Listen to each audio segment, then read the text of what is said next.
Good morning student. अपने class 9th का science के अंदर अध्याय नंबर 3 चल रहा था। अध्याय नंबर 3 परमाणु एवं अणु। परमाणु एवं अणु, एटम एंड मॉलिक्यूल चल रहा था, जिसके अंदर परमाणु के अंदर अपन ने सारी बातें कर ली कि परमाणु से संबंध में क्या क्या होता है, पर किन किन बातों का अध्ययन। और पिछली क्लास में अपन ने अणु के बारे में भी स्टार्ट किया था।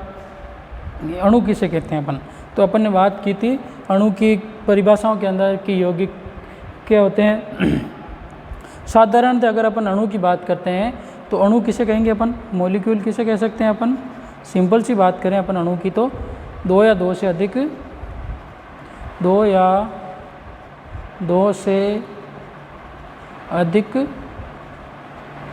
परमाणुओं, दो या दो से अधिक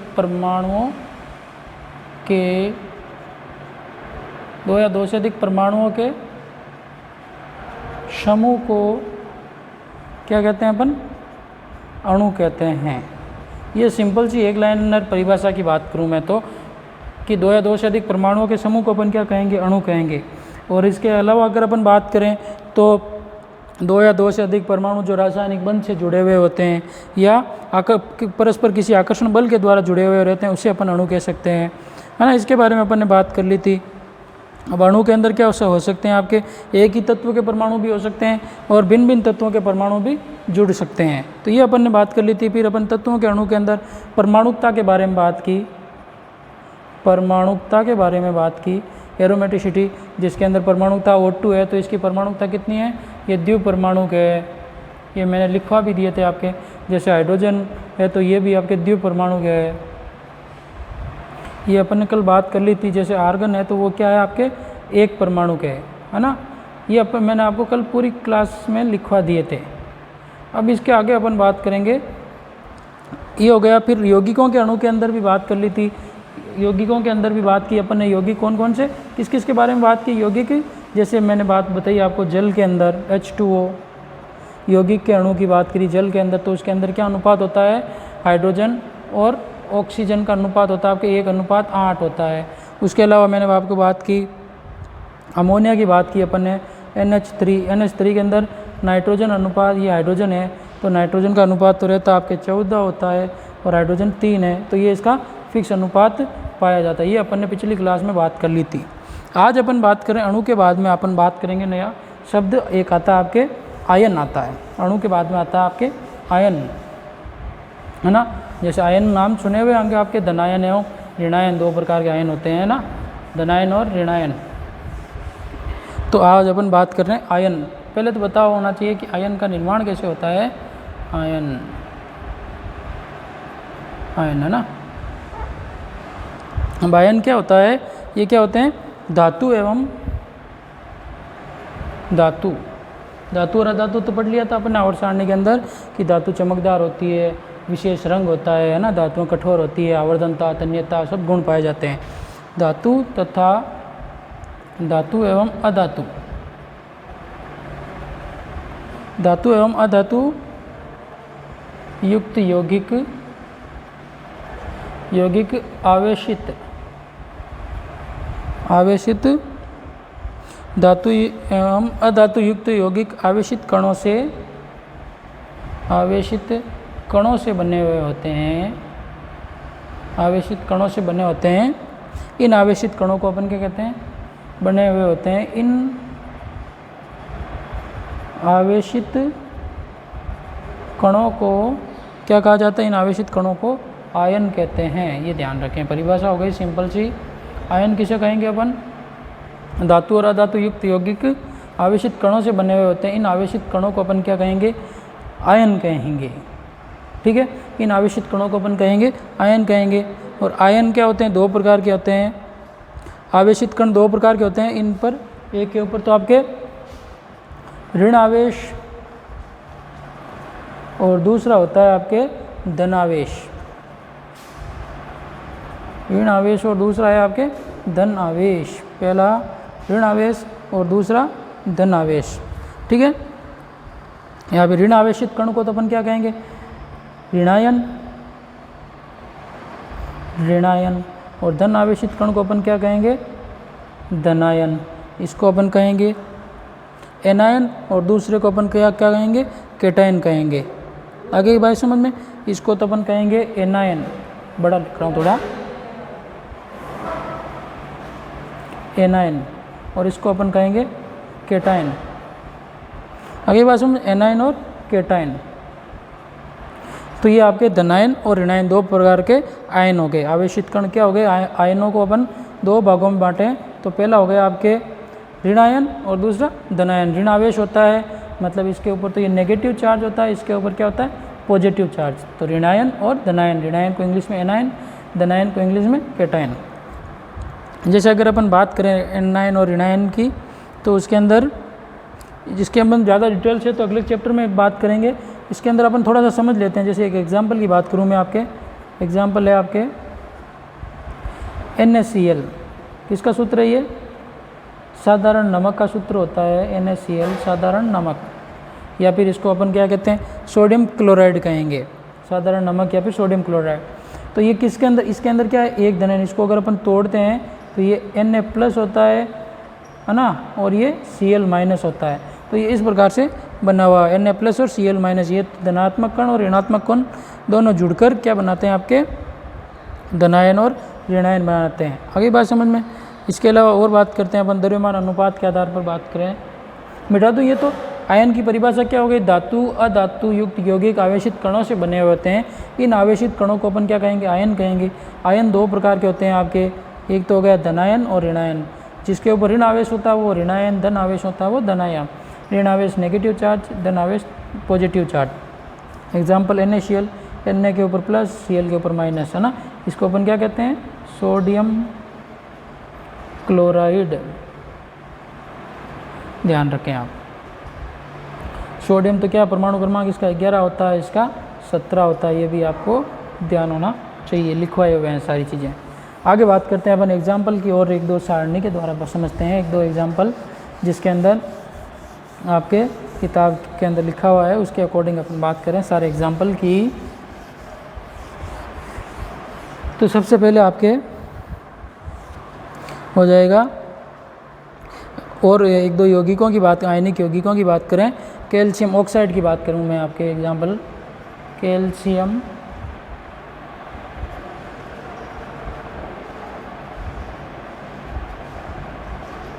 ऑक्साइड।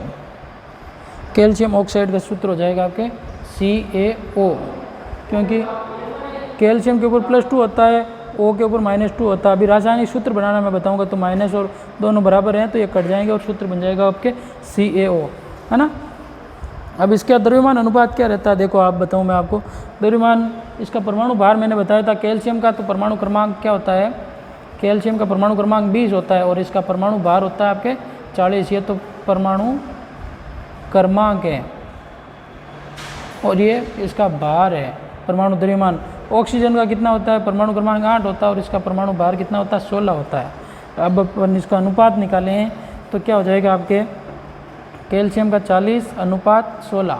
अपन इसको 2 से काटेंगे तो ये 8 हो जाएगा, 2 से काटेंगे तो ये 20 आ जाएगा, और 2 से काटेंगे तो ये 4 हो जाएगा, ये 10 आ जाएगा, और 2 से काटेंगे अपन तो ये 2 हो जाएगा और ये 5 हो जाएगा। तो इसका अनुपात क्या आया, अब ये नहीं कट रहा है, तो कैल्शियम ऑक्साइड का द्रव्यमान का अनुपात क्या आ जाएगा आपके, ये तो आपके कैल्शियम और ये ऑक्सीजन, है ना। कैल्शियम और ऑक्सीजन के अनुपात क्या हो जाएंगे, 5:2।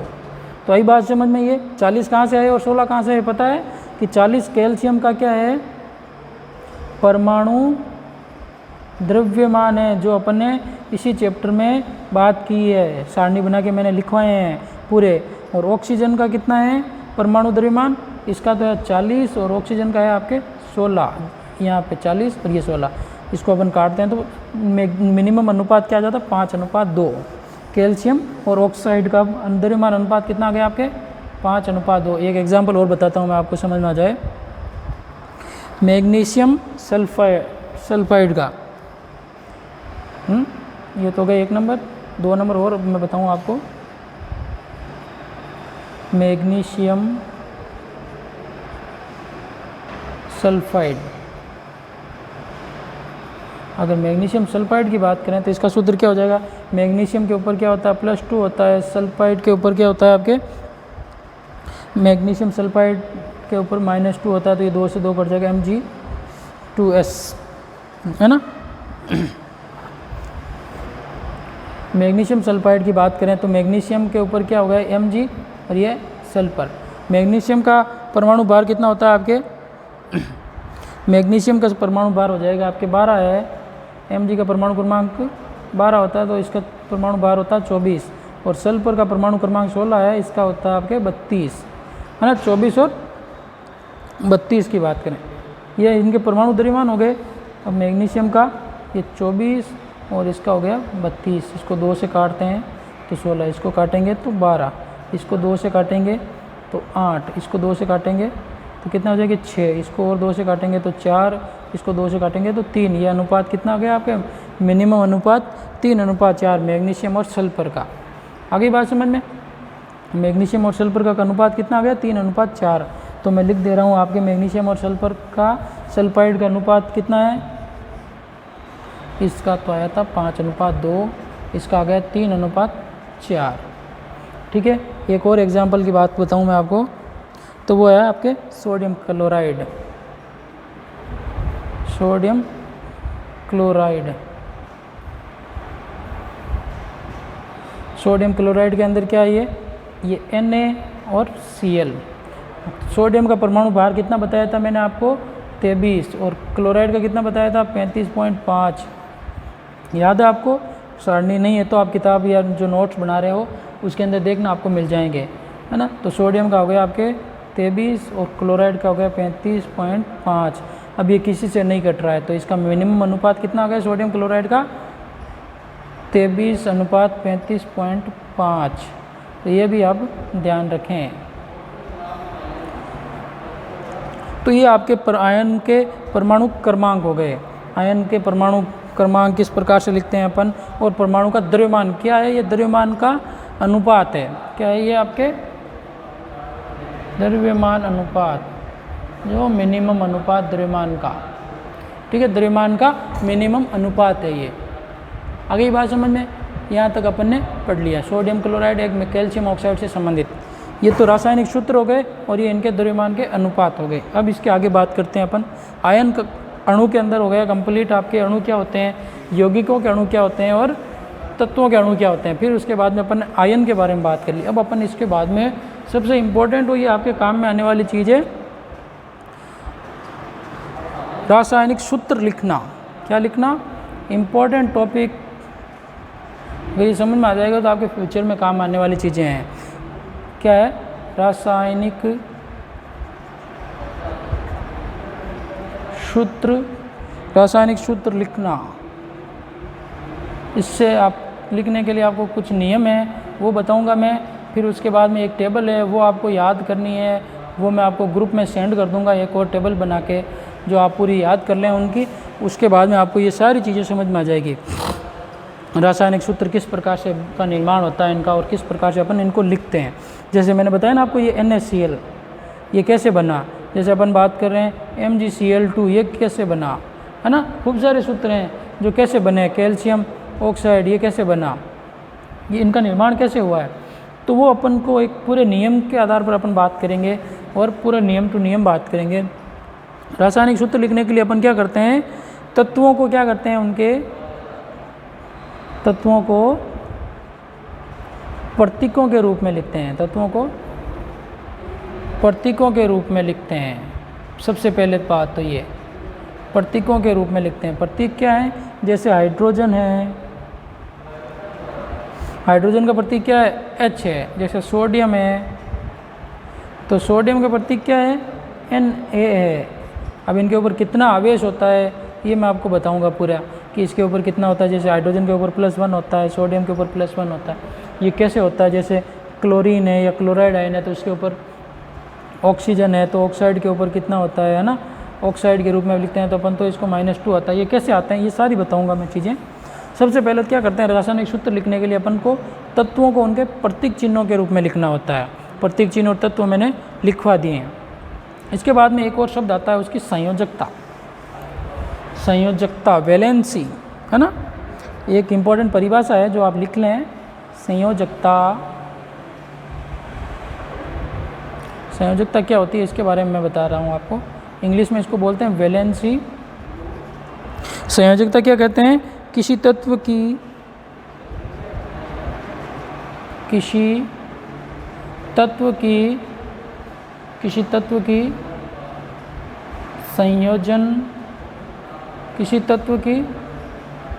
संयोजन शक्ति, या फिर इसको अपन कहें तो शक्ति या संयोजन करने की क्षमता, या फिर संयोजन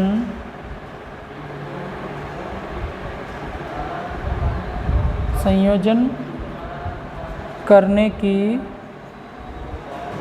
क्षमता। संयोजन करने की क्षमता को अपन क्या कहते हैं? उस तत्व की संयोजकता कहते हैं। उस तत्व की संयोजकता कहते हैं। इसके बारे में तो अपन आगे की क्लासों में बात करेंगे। उस तत्व की संयोजकता कहते हैं जैसे एक तत्व किसी दूसरे तत्व के साथ में किस प्रकार से जुड़ता है तो उसकी संयोजकता कितनी होती है, उनके बारे में बात करेंगे अपन, है ना। जैसे कोई तत्व है, जैसे सोडियम है, इसका परमाणु क्रमांक कितना है, जैसे मैं आपको बता रहा हूँ। एग्जाम्पल के लिए अपन लेते हैं सोडियम Na, इसका परमाणु क्रमांक होता है 11, है ना। सोडियम का परमाणु क्रमांक कितना है? 11 है। इसका अगर अपन इलेक्ट्रॉनिक विन्यास लिखें तो वो होता है 2, 8 और 1। लास्ट में क्या आता है? इसका 1 आता है।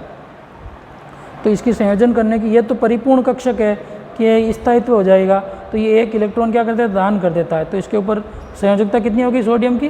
+1, 1 हो गई। दान करता है तो प्लस आ जाता है, ग्रहण करता है तो उसके ऊपर माइनस आ जाता है। जैसे अपन क्लोरीन की बात करूं तो इसका परमाणु क्रमांक होता है आपके 17। तो इसका इलेक्ट्रॉनिक विन्यास लिखें तो 2, 8 और 7। तो ये क्या करता है? एक इलेक्ट्रॉन ग्रहण कर लेता है, तो इसके ऊपर क्या जाता है? -1। तो ये संयोजन करने की क्षमता कितनी हुई इसकी? 1 हुई। वो भी क्या? ग्रहण करने की। तो ग्रहण कितना किया? 1 ग्रहण किया, तो 1 इसकी संयोजन क्षमता हो गई। सोडियम की होगी +1, क्लोरीन की होगी -1। तो इस प्रकार ये इसकी संयोजकता है। सोडियम की संयोजकता कितनी होगी? +1। क्लोरीन की क्या होगी? -1। ये इसकी संयोजन क्षमता होगी। तो इस प्रकार से आपको ये इनकी संयोजकता होती है। तो ये इस प्रकार से जुड़ेंगे, +1 Cl-, दोनों ऐसे जुड़ेंगे तो NaCl बनेगा। आगे बात समझ में? ये भी मैं बताऊंगा सूत्र का निर्माण करना आपको। तो ये इसकी संयोजकता हो गई। इसके अलावा अब क्या होती है? प्रत्येक तत्व की फिक्स संयोजकता होती है ना। जो एक सारणी है वो मैं आपको ग्रुप में भेजता हूँ, वो आप लिख लें, है ना। फिर उसके बाद में अपन बात करेंगे कि संयोजकता का निर्माण, ये यौगिक का निर्माण कैसे होता है, किसकी कितनी संयोजकताएं होती है, किसके ऊपर प्लस होता है, किसके ऊपर माइनस होता है ना। और यौगिक का निर्माण कैसे होता है, इनके बारे में अपन पूरे, पहले मैं आपको इनके नियम लिखवा देता हूँ, फिर इसके बाद में अपन क्या करेंगे? इसका सूत्र लिखेंगे। तो 2-3 नियम है वो मैं बता देता हूँ आपको। संयोजकता की परिभाषा की समझ में 2-3 नियम लिखवा देता हूँ सूत्र निर्माण के लिए, नियम। फिर उसके बाद में नियमों की बात करें अपन तो सबसे पहले तो क्या होता है? अब ये देखो सूत्र का निर्माण कैसे होता है, जैसे मैं बताऊं। जैसे मेरे ये 4 अंगुलियां हैं और ये इन 4 अंगुलियों को पकड़ने के लिए मुझे कितने बराबर, क्या ये 4 अंगुलियां मैं ऐसे लगाऊंगा तो ये क्या हो जाएंगे? हाथ एकदम कंप्लीट हो जाएगा, पकड़ा जाएगा, एकदम स्थायी हो जाएगा ना। तो अपन क्या करें? 4 के लिए 4 चाहिए। जैसे अपन बात करें, कोई एग्जाम्पल है, किसी व्यक्ति या फिर कोई जैसे जानवर है तो उसको अपन को संतुलित करना है, तो अपन क्या करेंगे? जैसे आप ऑक्टोपस है, ऑक्टोपस का नाम सुना हुआ है। ऑक्टोपस के कितने हाथ होते हैं? हाथ पैर कितने होते हैं? 8 होते हैं। ऑक्टोपस के कितने हैं? कि 8 भुजाएं होती है। कितनी होती है? 8 भुजाएं होती है। और अपन को ऑक्टोपस को पकड़ना है तो अपन ने क्या करेंगे? उसको, अपने कितनी भुजाएं हैं? मनुष्य के 2 भुजाएं हैं, है ना। तो अपन क्या करेंगे? उन 8 भुजाओं को पकड़ने के लिए क्या करेंगे अपन? जैसे 2 हाथ हैं अपने, तो अपन उन हाथों के अंदर एक हाथ में क्या कर लेंगे? 4 पकड़ लेंगे और दूसरे हाथ में 4 पकड़ लेंगे, है ना।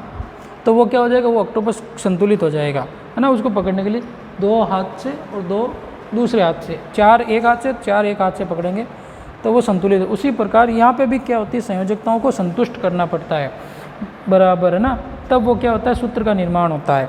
वो बताऊंगा मैं आपको पूरे सूत्र बना के। जैसे ये कैल्शियम है, कैल्शियम के क्या होता है, +2 होता है, ऑक्सीजन है इसके ऊपर -2 होता है, तो ये क्या हो गया आपके CaO, ये दोनों एक दूसरे से कट जाएंगे। उसी प्रकार जैसे आप एक और एग्जाम्पल की बात करूँ मैं, और बात करें अपन, तो जिसके अंदर आपके ये H2S की बात करें अपन, H2 हाइड्रोजन सल्फाइड की, हाइड्रोजन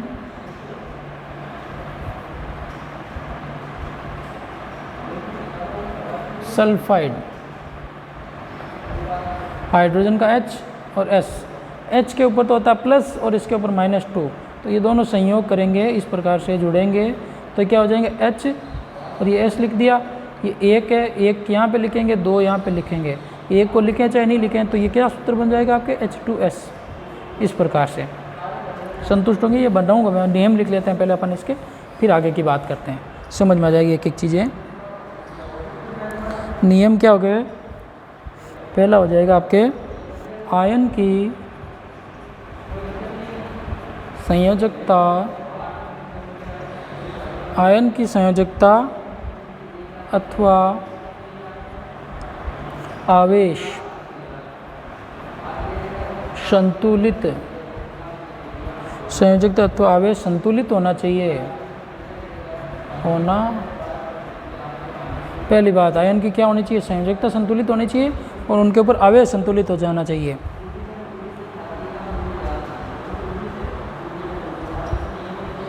क्या करते हैं यौगिक के अंदर, जब यौगिक किसी धातु या अधातु, धातु या अधातु से जुड़ता है, से संयोग करता है, तो धातु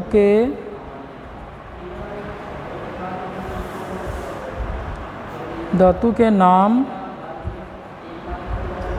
अथवा प्रतीक, प्रतीक चिन्ह तो समझे, प्रतीक को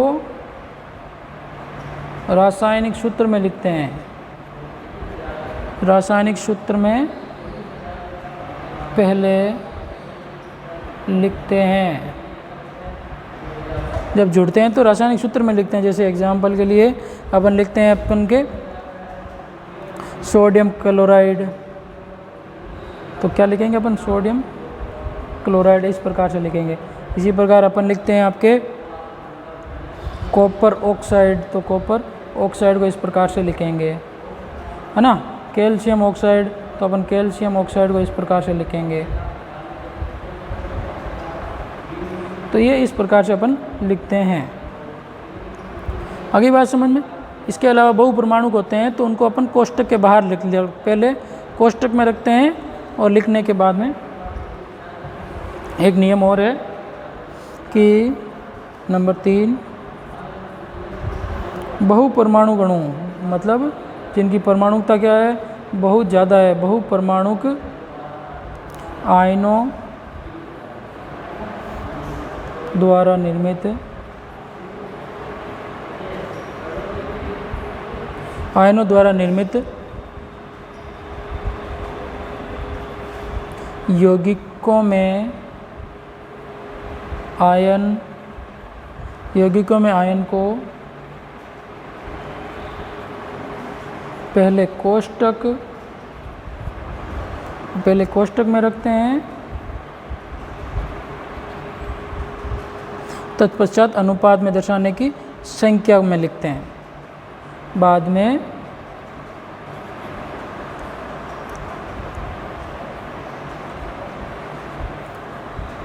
अनुपातों को दर्शाने वाली संख्या को लिखते हैं। ये अभी मैं कैसे लिखते हैं ये बताऊंगा आपको। जैसे अपन बात करें Al2O3 की बात करें, मतलब एल्यूमिनियम एल्यू एग्जाम्पल बता रहा हूँ मैं आपको ना, एल्यूमिनियम ऑक्साइड, एल्यूमिनियम तो होता है Al3+, ऑक्साइड के ऊपर तो -2, तो ये एक जुड़ेगा तो क्या बनेगा आपके Al2O3, है ना। तो इस प्रकार से ये कैसे लिखते हैं इनके बारे में बात करेंगे अपन पूरी डिटेल से।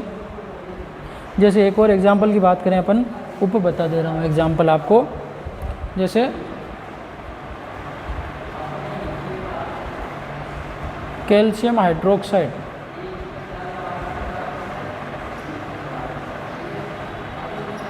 कैल्शियम हाइड्रोक्साइड होता है तो कैल्शियम के ऊपर +2 होता है, हाइड्रोक्साइड के ऊपर -1 होता है। कैल्शियम हाइड्रोक्साइड की बात करें अपन तो कैल्शियम के ऊपर तो -2 और इसके ऊपर क्या होता है आपके OH के ऊपर क्या होता है आपके -2 होता है। तो अपन इसको ऐसे लिखेंगे ऑल्टवाइज करके, है ना, CaOH, ये एक तो लिखने की ज़रूरत नहीं होती है, तो इसको अपन इस प्रकार से लिखेंगे कैल्शियम हाइड्रोक्साइड कोष्टक के बाहर, है ना। तो ये आपके इस प्रकार से नियम है, ये पूरे बताएंगे अपन कैसे बनते हैं। इससे पहले मैं आपको एक वो आयनों की जो लिस्ट है वो पहले भेज देता हूँ, वो आप याद कर लें, उसके आगे अपन बात करेंगे। Okay, good luck. आज की क्लास में यही पढ़ेंगे, उसके आगे अपन अगली क्लास में पढ़ेंगे। नियम देख लेना, आप पूरे याद कर लें।